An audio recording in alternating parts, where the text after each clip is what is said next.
As with every holiday season, money is spent on gifts for your loved ones, traveling to see them, or the cost of being the host if your loved ones are coming to see you. And personally, this year it's made me realize just how conscious I need to be when managing my spending habits. Every year, things seem to be getting more and more expensive, and I need to find new ways to save money. If you've spent any amount of time watching other channels like I have, you'll likely know that I can do so by using this video's sponsor, Rocket Money. Rocket Money is an all-in-one personal finance app that's helped me identify where I'm spending the most and what I could be doing to save more. For example, with this being the holiday season, we wanted to keep track of what gifts were being bought, both to avoid any repeats and especially to know how much was being spent. Well, Rocket Money's spending tracker and categorization features were a great way to stay on top of that. As well, there was a gift that was on the pricier side that we bought that we received an alert for, and while we were aware of it, it's nice to know that Rocket Money will notify us of things like that, especially since it's a great way to prevent fraudulent charges from going through.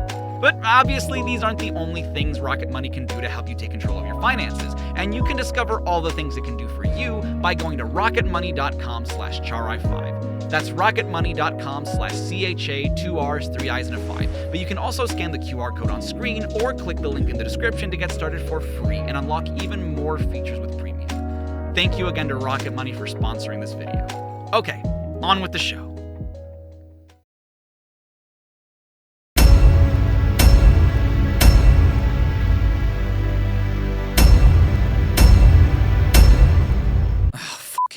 They made another one of these? How does this Zelda already not look like the Zelda from the Faces of Evil? Like, it's the same design, but cutesier, I guess? It's just not consistent for a game that was developed in tandem with the last one. Jesus Christ, was this the final cutscene you made? Impa's hair is miscolored on the first frame, her mouth isn't colored in, and her eyes have no sclera. And we can see that! She's on screen long enough for us to notice. Also, oh, dude, how is this the first game that Impa is actually in? Like, she's featured in the manuals of Zelda 1 and 2, and unless the various different old women you can find in the first game count as her, which I doubt, because why would she extort me for information and potions when she knows I need to save the princess, she's never actually been in the games until now. Impa, don't worry, Zelda. The Triforce of Wisdom promises the king will safely return. Well, that's not a piece of the Triforce, that's a blue pyramid. Triforce pieces are golden triangular prisms. Oh, what? Nintendo has a trademark on geometric volumes of specific colors? Get out of here. Also, it could just be me since I don't know too much about how they work yet, but I don't think the Triforce of Wisdom acts like a crystal ball. It's not meant to tell the future. So does Link just live at Hyrule Castle in these games? Because in both this and the Faces of Evil, he's kinda just hanging out, not doing anything until he's called to action. Enough. My ship sails in the morning. I wonder what's for dinner. Oh boy, I'm so hungry, I could eat an Octorok. That's a good point. I'm assuming so, but do you guys eat the creatures of this world? Does Octorok just taste like calamari? Do you have to be careful to not bite into a rock when eating them? What's ethical to eat and not eat? There it is again, the background from the previous scene bleeding into the next, and it's worse this time because the background is there for the entire first frame of Link's animation. Later still? So when the king was gone, we got a specific time frame, but Link could have been gone an extra month, a day even, and we're expected to believe in Zelda's urgency when we don't even know how long Link has been gone? Wake up, Impa. We're going to Gamelon. Does Impa just sleep in her day clothes? I mean, I'm not gonna lie, I'm no stranger to that, but she's still wearing her headband and necklace. That can't be too comfy. Okay, I think I figured out why these characters look so uncanny sometimes. These young cartoon characters don't need their nasolabial folds drawn. They're colored flatly, so you don't really need to sell the illusion of dimension. Look at this. This looks perfectly fine, right? But then this looks kind of uncanny because there's too much drawn there. Not drawing the nasolabial fold still gets the point across, so I don't know why you were obsessed with adding it. As well, you then have this gross-ass, realistic-looking hand show up sometimes when you do stylize it here and there, and it looks much better that way. So this tutorial is essentially almost word for word the exact same as Link's was in the Faces of Evil, so I'm just gonna... Come on, let's go find Link and my father. I think this line read is super funny because it almost sounds like the king is an afterthought for Zelda. Like, come on, let's go find Link! Oh, and my father too, I guess. Okay, so it's not just the Faces of Evil that separated the music and sound effects into different channels. God, that's so distracting. Everyone ran when the Gleeok came, but monsters know better than bothering me. Here's a shroud that scares the wraps off Gibdo. So, hold on, you're saying that people abandoned this place when a Gleeok came, but you wove a shroud to stop Gibdo, a completely different enemy? That we don't even find here? Who the hell is that? That looks like an in-between frame from when Zelda transformed into Geronimo. A nice attention to detail in this cutscene is that bombs do in fact cost 20 rubies. What I don't understand, though, is why the price tag has a decimal point after it. Are there fractions of a ruby in this world? Are there pieces of ruby that equate to a fractional monetary value? Because otherwise, I don't see the point in denoting a decimal anywhere. Everything would cost a whole specific amount. Sorry, Zelda. Not enough rubies. You'll have to wipe out a few more gorillas to get that. Wait, gorillas? That's how you pronounce that? In Japanese, it's Goria, so I would imagine it would be anglicized as Goria, right? It doesn't matter anyway, because there aren't any Gorias in any of the starting locations, so why wouldn't you mention the Dairas or something? Those are literally right outside your door. Isn't it lovely?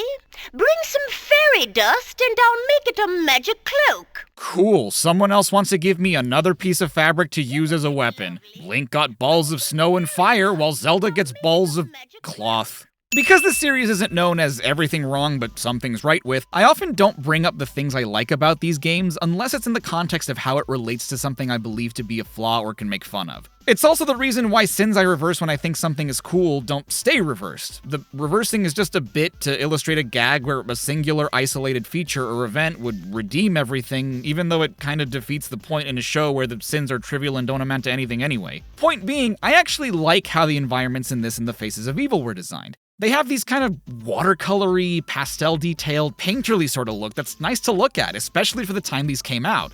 The problem is, that doesn't always make it clear what I can and can't stand on. Sometimes they make the platforms a lighter color to denote where the ground is, but more often than not, the distinction either isn't clear enough or blends in too well with the rest of the environment to read as a platform. Other times, the ground may be a lighter color, but it's somewhere you can't even jump to. I only briefly brought this up in the last game, but it's honestly more of an issue in this one. You know, I was going to call out the fact that this enemy only shows up this one time, but it turns out that the reason for that is because this is technically a boss. It's this game's take on the Vire, but not only does it not get its own cutscene, it goes down in just one swipe of my sword. The Gleeok is actually exactly the same, but at least you can identify it as a giant fire-breathing three-headed dragon, whereas this looks more like an anthro cat with wings. Those darn Moblin have eaten everything. Moblin? They're a mob of goblins! They're moblins! In the last game, you got the power sword by telling an old man what the thing he caught was called, and in this one, you have to climb the inside of a building while having spears thrown at you and the most annoying little flying targets coming at you from all sides. This has to be the shittiest enemy placement I've seen in a Zelda game so far. How are you supposed to know to have a bomb at the ready when you come in here? It'd be one thing if accessing the magic pouch was as easy as pushing a button, but when you have to scramble to react and access it because you're about to get bodied by an eyeball crab after a screen transition, you don't have a lot of time left to actually hit it with a bomb before it gets to you. Thanks. Your sleeves were pink before, and they are no longer. Why? Blowing up rocks takes so many bombs, like a ridiculous number of them. I hope you had enough, let alone any before coming here. Ah! You saved me. I saved you from what? You realize you could have turned around and exited through the fish's rib cage, right? I was confused earlier when that girl said that someone was trapped in the fish head when you can clearly see that there's no reason for anyone to be trapped here. That's the last time I'm going fishing. Yeah, because you fishing was the problem here. Also, what is it with you guys and not drawing sclera on the eyeballs? You could argue that it's because he's further away from the camera, but he suddenly has them again at the end of the cutscene when he's just as far away. Oh, what? I'm supposed to exit through the fucking window? And your only hint was that the static, inanimate curtains merely imply that there's a breeze coming in? Why would I think to leave through a window on the second floor? Oh, come on, man. There's no way you missed this one. Do you see anything? Yes? Oh my, your father has been captured. What about Link? Zelda, did you not just hear Impa say that your father was captured? No surprise, no sense of urgency, you don't even care? What about Link? He's been in a terrible fight. I can't tell what happened. You know, the more I look at this drawing of Impa, the more I wonder why they just decided to not draw, like, half of her face. Also, what do you mean you can't tell what happened? Your magic little pyramid can see into the future and the past of any person you're wanting to see it will, but won't show you specifics, I guess? I don't know what the rules here are, but they seem pretty damn flimsy. Oh yeah, 'cause that's fair. So, I didn't really mention it in the Faces of Evil, again, because it's more of an issue in this game, but the hurt box on the Geenies is busted. Your range with the sword is already pretty limited, so you can only really attack when they're close to you, but most of the time when you manage to defeat them, they'll have been close enough to hit you, too. For the dead shall rise, and the living shall be their slaves. Gibdo's voice makes me think of Fat Albert, which makes me think of Bill Cosby, and that makes me sad. Can you believe that I made the original video on this game before his assault trial even happened? That's wild to me. Also, I just realized, are these supposed to be Geenies? Because they look nothing like their in-game sprite. This round! No! It's gold!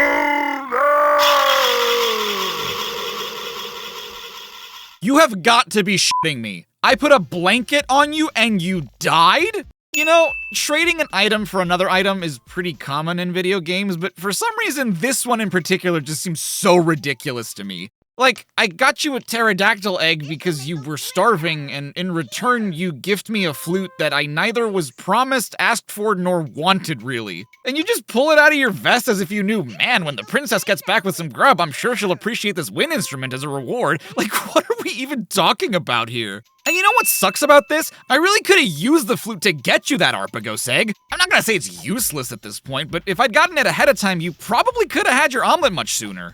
Washubi Swamp is one of the most annoying levels I've ever had to endure. You're on uneven terrain the whole time, right? And you have to deal with the Louders, which are those little ass-faced enemies that stay on the ground at all times. If I were to crouch and attack it, it'd be no problem.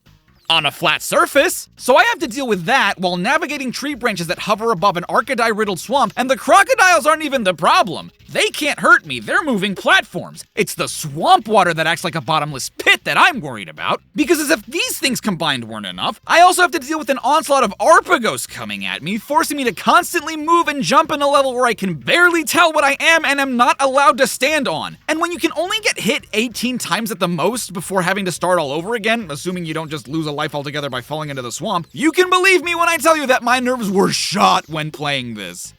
Aren't you a mite puny to go up against Ganon? Aren't you a mite too old and hairy to have a voice like that? Bring some Hanyu Spore if you want a bit more punch. Are you kidding me? This is a level I have to play twice to get all the cutscenes? Hanyu Forest is just as bad for very similar reasons, except instead of Louders, you have bots, and instead of Arpagos, you have gargoyles, which are faster than their swamp counterparts, and instead of a swamp, you have actual bottomless pits. They're not as plentiful as in Washubi Swamp, but the bots more than make up for it. See, this is the problem with having the attack button also be the button that makes NPCs talk. Because in the unlikely, but not impossible, event that I try to attack enemies next to an NPC, I'm inevitably going to trigger a conversation with them and not be able to fight properly. Now, you might be wondering why I'm opting to fight the Arpagos head-on rather than freezing them with the flute. And again, not only does no one tell you what exactly it is that the flute does, but it costs rupees to play a fucking flute! And that wouldn't be a problem if the Arpagos here left rubies after you defeated them, but nope, I'd just be wasting rubies and getting nothing in return. Which is funny because the ones in Sakado do drop rubies. You're back! Now give me... Oh, the neck of his sweater turned into a part of his hat for a little bit there. You're back! Now give me your glove. Hey! Oh, what? You weren't using it anyway. I didn't even know you had a glove. I'm sorry. What? One hit and I'm done? Oh, well, that's not f***ing fair. I couldn't even see the witch that hit me. Dude, whatever. The f*** am I supposed to do about that? Oh, good. There. Now you can sneak up and give a monster a good shot. Sorry, why do your eyes do that weird color-changing thing? Are you alright? Are you having a seizure? The placement of this Zora. I make it look easy, but you could get unlucky and have these Archidai rarely ever align properly to make this jump. So, on this ship, which is covered in rope that I've been using to climb all the way up here, you're making me use one of my own things of rope to reach the very end? And you would think I would find an Arpagos feather, oh, I don't know, somewhere where there are actually Arpagos? Why would I think I would find this here? I guess it's on the way to get the key I need to beat this level and get the reflecting shield, but this is just counterintuitive. Greetings, Princess Zelda. Do you have any Arpagos feathers?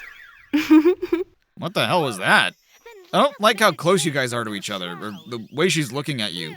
You're a princess, and she's a creepy, jaundiced woman who does backflips in the woods. Have some standards. Good. Then let us make a cape from your shroud. Here, I must be off. And that did... what exactly? Again, some of you just don't bother explaining anything when it would take you 2 seconds. All you did was wrap the feather with the shroud and called it magic. Your backflip was more impressive than that. Oh my! It looks like everyone's been taken to Tykogi Tower. This is illegal, you know. My cakes will burn. Who? What? God, man, someone just explain something, please! I don't mind inferring but you can't just show me a guy with a uterus for a nose and a baker who looks like he's about to burst from eating all the cakes that he makes and tell me they're being held in a tower that I have no context for. Come on, hurry. It's awful. Mayor Cavendish has been chained in the tower. Oh, my cakes. Come see me in Sakado. Did you just grab the edges of the screen? I thought you were talking to Zelda, not the player. Also, I'd give up on those cakes, my guy. They are burnt. So, in order to defeat the boss of this place, the Iron Knuckle, you have to equip and use the Power Glove, which you wouldn't think to do, not only because we never really use it against enemies, but also because the cutscene shows Zelda readying her sword. He's dead. Let's get out of here. Well, that was morbid. You mean to tell me that he was just a heart in there? Why was Suit of Armor in last game simply old man, but armor in this game is only heart? Or beating Kidney Bean. The way he wipes his nose in this cutscene has always looked weirdly gross to me. It moves less like a nose and more like a wet bag. I've never thought about this, but how did you fall? You didn't seem to be hanging from that high up, and your in-game sprite doesn't look like he's hanging at all. Your friend Link could eat 10 of these. At least. Ha! The Arpagos will die for them. This is, I think, the most useless item in this entire game. In fact, I don't think I ever used it in either of my playthroughs because why would I need to? At this point, I've already completed the levels that feature swarms of Arpagos. Again, this would have been much more useful earlier when I was trying to get one of their eggs or even in Washubi Swamp. And it's nice that it doesn't cost rubies like the flute does, but it's a one-time use item, meaning that even if I did use it, I'd have to come back to talk to Harbano each time I want a new thing of bread. By the way, you might notice that I happen to know this character's name, as well as those of many others across both Animation Magic games, despite the fact that most of them are never mentioned in either of the games or their respective manuals. And that's because the only source we have for them is the Dutch run of the magazine CD Interactief, which from the looks of things was an official Philips publication for all things CDI, kinda like Nintendo Power. We actually got some in English in both the UK and the US, but it's apparently the Dutch versions specifically that have guides on these games that mention the characters by name. Not that knowing their names is pivotal to completing the games or anything, but it's nice to know that they at least have one, especially when other characters do happen to get name dropped. Also, this scene is a masterclass in how not to edit shots. Wizrope shoots magic at the screen, which transitions to a close-up of his face for some reason for like 3 or so frames, cuts to Lady Alma for about 4 animation frames, back to Wizrope, who now says his line, back to Lady Alma's shot, who loses her ear for a frame. A lot of the shots that happen in between could have just been cut so that it flowed better visually. How the okay, how am I supposed to do anything about the spearfish that comes up from the water when I'm on the Arcadai? It's moving to where I need to go, so it's not like I have a whole lot of wiggle room to adjust myself and attack properly. Oh. Well, shit, that was easier than Lupe was in the Faces of Evil. I literally just had to turn around. I kinda beat you by accident. You know? I've always thought Zelda looked weird in this cutscene, but I could never put my finger on why, because the way she's drawn isn't particularly different from the rest of the game, especially considering that she's barely consistent as it is. But I finally realized it's the eyebrows and the shape of her head. She's never drawn with thick brows, and her head isn't really this round. Her chin and cheeks are, but they're markedly more straight edge in this scene, and again, I ask, did you guys not have a model sheet for these characters? These two are not the same. This is Princess Zelda, and this is someone cosplaying as Princess Zelda. You know Link? Sure, he gave me his canteen for a kiss. You kissed him? Here, it's empty anyway. Thanks? Was it empty when he gave it to you? Did he scam you out of a kiss? You realize you can put more water in it, right? Look how your father was captured. You are my prisoner.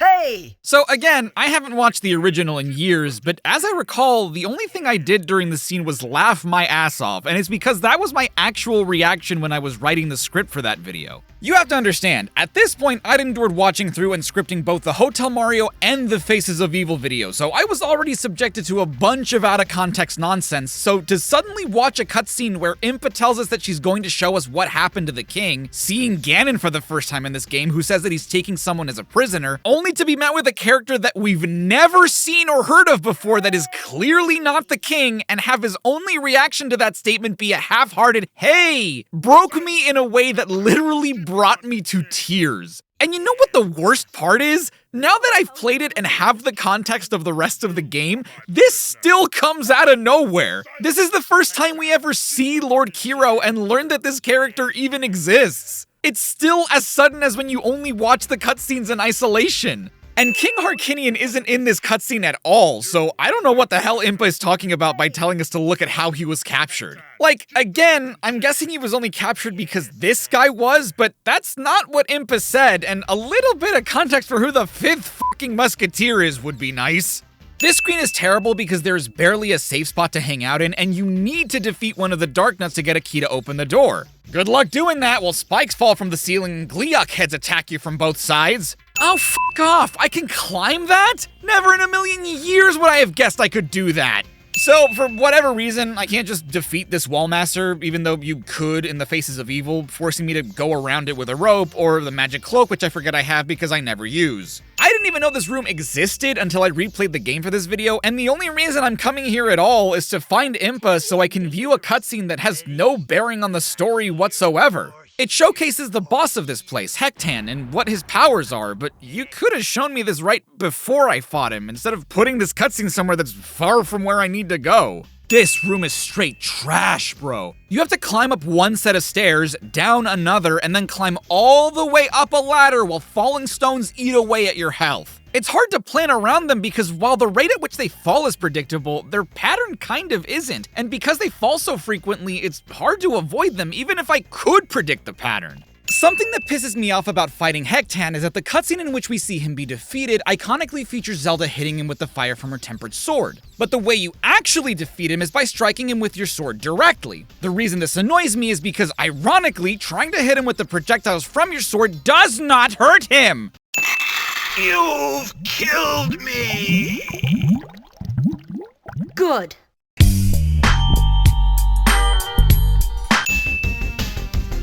What the f***?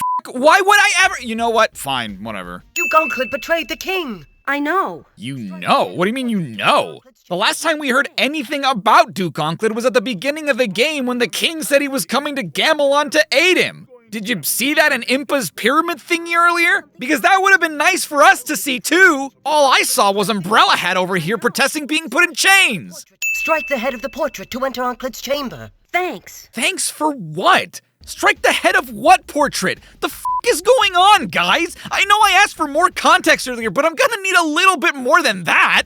God damn it, I always forget how terrible Nokani Forest is. Imagine having to navigate the trees from Washubi Swamp while climbing vertically like that one part in Go Beyond Ship, while dealing with the bots from Hanyu Forest and those fucking Moa from Zelda 2, and on top of all that, you need to bust out the lantern because it gets dark in here. This light will penetrate the dark around Ganon, but only the wand can defeat him. The wand? What fucking wand? Like, yeah, of Gamelon, but you and I know that. This is the first time Zelda's even heard of there being a wand. Did they just forget that in order to write a story, you have to, you know, talk about things before you bring them up in casual conversation? It's like if in Harry Potter they just mentioned the main subject from any of the books and Harry was like, oh yeah, of course I know what you're talking about. It's right in the title next to Harry Potter and the. Oh dear, Omfak is guarding the shrine. Whatever I see, I shall devour. I'm sorry, I must be going insane. Did that wolf just shoot a bird by way of a laser beam coming out of its eye, turn its head into that of a lion, breathe fire onto the bird, as lions are known to do, and then turn its head into a giant mouth just to eat the now perfectly roasted bird? You know, I can't be sure as of now, but I'm almost positive that's as weird as Zelda gets. Congratulations, that is the one time you ever need to use the magic cape. Really glad I climbed Gobi on ship and endured Hanyu Forest a second time for that. It's too dark to see Ganon, but the Triforce says you can only win by falling. Okay, you guys are genuinely just messing with me now. How did you forget to draw the entire back of Impa's hair? I truly do not understand this one. And you know what makes it weirder? The fact that it happens a couple more times later in the same exact scene. Did you guys not watch these back after you were done? You just finished animating, crossed your fingers, and hoped for the best? Also, what do you mean the Triforce says? The Triforce can talk to you now? Yeah, so this Stonehead? Nothing, ignore it. But this Stonehead? You need to defeat it. It has a key. Why would you know that or think to defeat it after the first one gives you nothing? I don't know. Again, I don't know why I would assume I can leave through this barred window, much less would I assume that it would return me to the front of Resong Palace. The chains! No! You haven't seen the last of me! Wait, the Book of Korodai? That's a strange little bit of continuity there. Where did it come from? Did I summon it with the Wand of Gamelon? I thought I used it to chain him up. Did it do both? Because then technically it wasn't the wand that defeated him. Also, if this is in fact meant to be a sort of sequel to the Faces of Evil and not just some parallel story to it, then the scroll that Guanum showed us in that game was wrong. Link isn't the only one that can defeat Ganon. Who the hell is that guy? That's not the king. Unless he aged 20 years in the month and change he's been gone. Here's the traitor, your majesty. Please, your omnipotence, have mercy. After you've scrubbed all the floors in Hyrule, then we can talk about mercy. Damn. All the floors in Hyrule? Not just the castle? How long do you think that would take? I mean, that's a life sentence, right? What happened? Yeah, what did happen, Link? How the hell did you end up in that mirror? And why did Lady Alma have it? Did she trap you in there? Was it because you scammed her with the empty canteen? Impa said you got into a terrible fight. Was that fight with Lady Alma? Because that's the only thing that makes sense. Also, what is Lady Alma even doing here? We're still at Ganon's lair in Resong Palace, right? Is this where she lives? And did this game just forget about Impa? She's nowhere to be found in this last cutscene. Nothing, Link. We were just about to have a feast. You were? You just rescued your father. I would have thought your first priority was getting back to Hyrule Castle.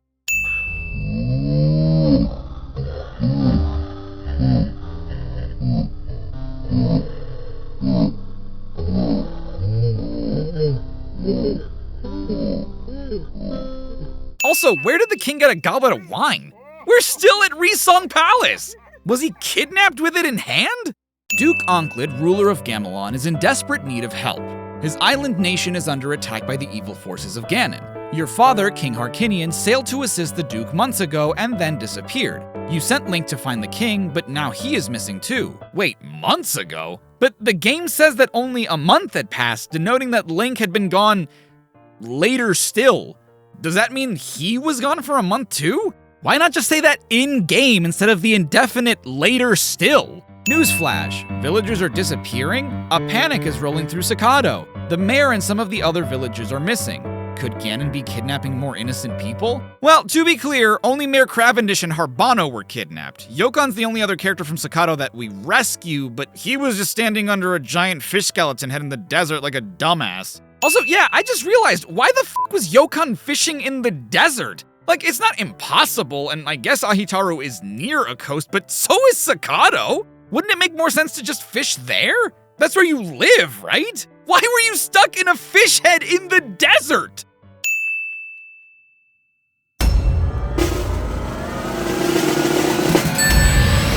Hey! Hey everyone, Charai5 here. Thanks so much for watching my CINEMASINS pastiche of everything wrong with Zelda, the Wand of Gamelon. By no means a good game, I'm pretty proud of the fact that I've played through and beaten through both this and The Faces of Evil at this point, just because even though most of us know that these games exist, not many of us have really ever sought to play these games, nor do we really have the desire to. I have immense respect for the artistry, I have immense respect for what they try to do with the games, but the truth is they're just not fun. They're not well-designed games. Question of the video, and this is absolutely going to show me your guys' age. Do you have a favorite YouTube poop associated with these games in particular? Like a lot of people, I first found out about the CDI games through YouTube poops, and while I don't have a favorite one myself per se, I do find it fascinating how people ran with the genre and they've used their creativity to build entirely new storylines through sentence mixing. You know, it may seem low effort on the surface, but it's pretty grueling to sit there and like grab phonemes and sounds from the original and mix them to create entirely new sentences that have never existed before. On screen, you are seeing the names of the wonderful patrons and channel members who decide to contribute financially to this channel every month, and if you'd like to see your profile picture and name alongside theirs, you can do so by following the link in the description or by hitting the join button underneath this video. But of course, free things like liking, commenting, subscribing, all that helps out a ton. You can also share it with someone you think might find this video funny or interesting. Make sure to check out CinemaSins, the channel whose format I pastiche, and if you have some time, why not check out some of my previous videos too. Thank you again so much for watching, and until next time, stay safe, stay awesome. This is Char5, signing off.